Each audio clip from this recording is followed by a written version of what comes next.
was to finally write the book that I've been waiting for somebody else to write, a healing trauma workbook for Asian Americans.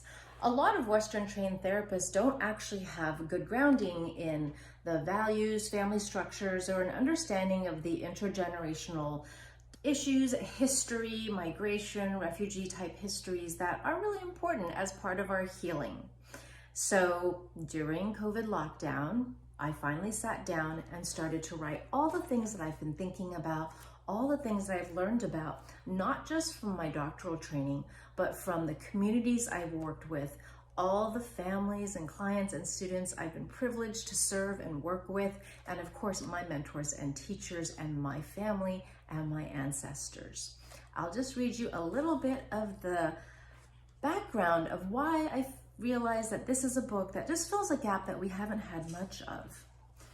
And the fact is that Western trained counselors and authors have historically ignored or invalidated Asian American perspectives. The most famous and oft-quoted psychological theorists have all been from Western individualistic industrialized countries. In fact, a recent article in the American Psychologist noted that 89% of the world's population is neglected in published English language psychology journals. So you can look that up as a 2021 article. And while there are aspects of Western psychology that do translate well and help us too, there are so many ways that we seek healthy ways to understand and cope with complex experiences that don't get talked about in a lot of the other otherwise great self-help books. Intergenerational trauma, racial identity concerns, imposter phenomenon, experiences of harassment, racism, like the spike in AAPI hate in recent years. Everything that we experience has a cultural lens that includes communal and family obligations, saving face. Our heritage cultures have also had strengths. How have we practiced mind and body healing for thousands of years, literally? And we can all reclaim this wisdom and integrate the best of what's called medical model, Western type psychology, as well as the ancient wisdom and the communal type healing that has always served us well, and tailor something basically for yourself. It's not one size fits all.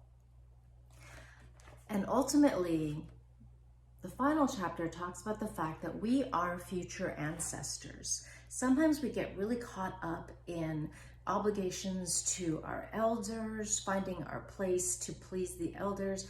And it's also important to realize that we can be communal and have Asian American values, but also learn what are contemporary boundaries and healthier ways of being and communicating that can serve future generations well.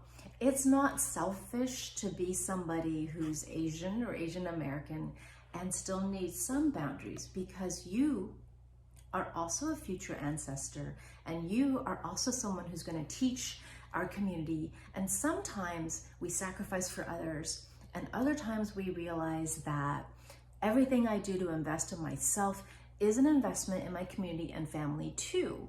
And so let's figure out how to navigate this multicultural heritage that Asian Americans have, and many Asian Canadians, Asian Australians and such.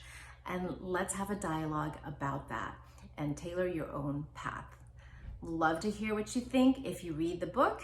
It's available July 1, 2024.